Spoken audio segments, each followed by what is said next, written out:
Yes, I somehow managed to get my hands on a PS5 this holiday season, and boy, do I have a launch story for you. From a crazy pre-order experience where I ended up with 2 PS5s, to my first impressions of the new Dualsense controller, my favorite launch games, and one thing that really surprised me, all that and more in today's video. And we're starting right now.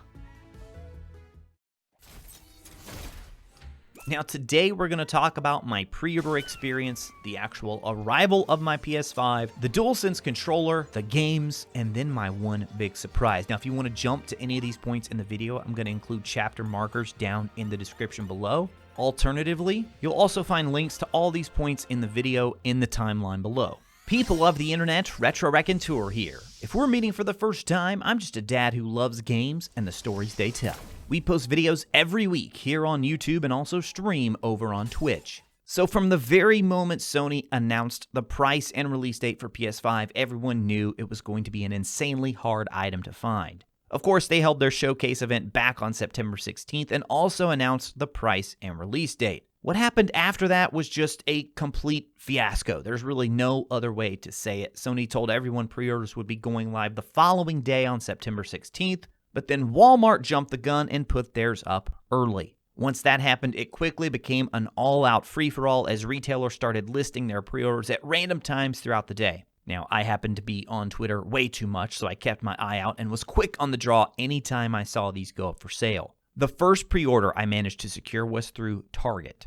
And I think Amazon's pre-orders went up that night. And because things were so hectic, I wanted to make sure I had this thing at launch, so I went ahead and pre-ordered a second PS5 with Amazon, knowing that as launch got closer, I could always cancel if need be. Well, as November 12th approached, I talked to my wife's cousin who happened to be looking for a PS5. I told him about my second pre-order, and he said he'd buy it from me, so that's why I ended up keeping both orders. Now, despite having 2 pre-orders, I still didn't get either on launch day or even the day after. My Amazon pre-order shipped the morning of the 12th and started out 2 hours away from where I live. It ended up going on a 6-day journey that saw it actually make it into my city, only to travel further away before finally coming back and then eventually arriving at my house. The Target pre-order actually shipped second, but ended up arriving first, which ended up being on Sunday, November 15th. Of course, in hindsight, 3 days really isn't that long, but in the middle of all this, I was mainly afraid the order would be lost completely or stolen, something crazy. There were just so many ridiculous stories online, I really wanted to have this thing in hand.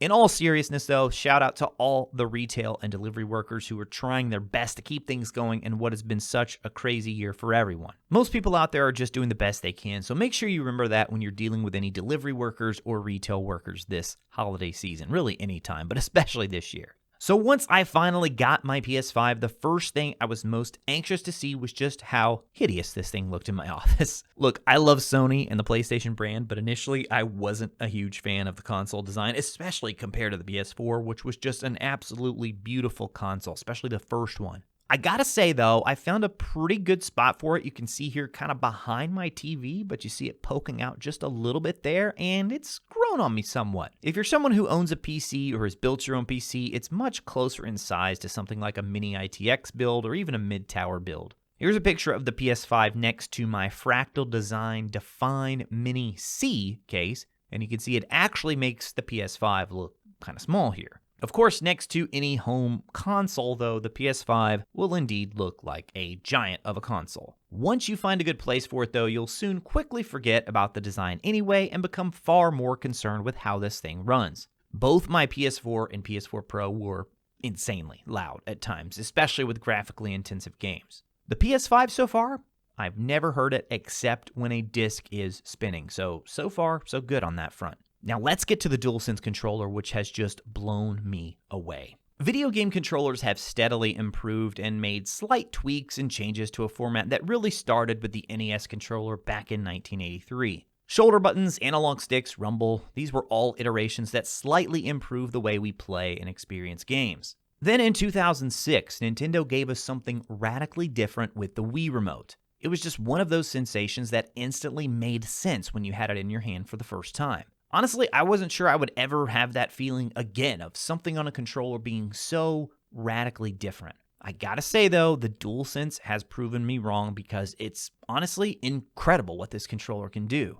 Don't get me wrong, it doesn't have that same mass appeal like the Wii, but if you're a gamer familiar with controllers, try one of these things as soon as you can. And I know right now that may be easier said than done. But hopefully this whole pandemic will eventually be over and PS5s will be widely available and you can try it out in a store somewhere. I already made a separate video talking about how impressed I am with the free pack-in game Astro's Playroom. It's the best showcase so far for the DualSense and also happens to be a fantastic platformer as well. But what specifically makes the controller so great?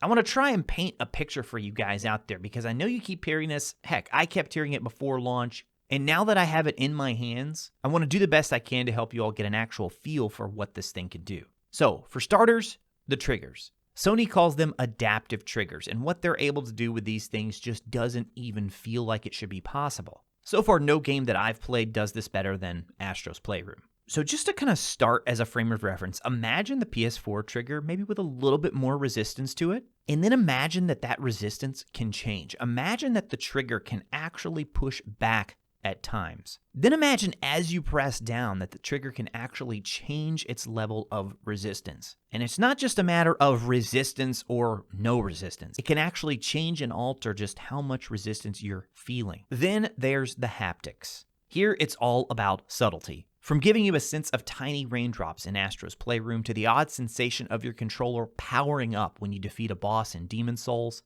This thing in Demon's Souls, guys, it's so bizarre yet satisfying. And it's such a small thing, but it's when you defeat a boss and then activate a new Archstone. The only way I can describe it is that it's exactly what you would imagine a controller would feel like if it kind of sucked up a powerful force into it. It's not a vibration. You just kind of get this satisfying feedback from the whole controller like it's pushing out a little force in every direction. It's so incredibly subtle, but that, I think, is what makes it work so well. And you can't forget about the overall build quality in general. The DualShock 4 still feels pretty good to me, but there's no denying the overall build quality of the DualSense is far superior. Then you have the DualShock 3, which honestly feels like one of my son's plastic toy controllers at this point. It's crazy. As far as the games go, I've beaten both Astro's Playroom as well as Demon's Souls and have started Spider-Man Miles Morales. I've also played a handful of PS4 titles on the system and have tried out some fan favorites like Fortnite and Destiny. In short, Demon's Souls is absolutely a phenomenal launch game. Even though it's a remake, this is one that was absolutely warranted. I had honestly forgotten how good this game is, which is crazy considering how big a fan I am of From Software. Its level design is outstanding, and even after I beat it, I actually found myself itching to dive back in for another playthrough, which I don't usually do with the From games, even though I love them. You guys already know I think Astro is great, and what I've played so far of Miles Morales has been good as well. Now, one thing that's really surprised me that I didn't expect, and that is how much better the PS5 makes a lot of your old PS4 games. Now, this isn't a given with every game, so you'll have to look into this on a case-by-case basis when it comes to your favorite games. But take Ghost of Tsushima, for example, which had both a performance mode and fidelity mode for PS4 Pro. Now, you can get a solid 60 FPS experience in the fidelity mode when you're playing on PS5. That's right, not the performance mode in Ghost of Tsushima, the fidelity mode. There's also Days Gone, which feels like an entirely different game now with a rock-solid frame rate. Most of these games require a patch from the devs, but if there are any games that originally had unlocked frame rates, they don't need any patch at all to see some improvement. You'll also get a bunch of these games right away if you're a PlayStation Plus member, as they are part of the PlayStation Plus collection.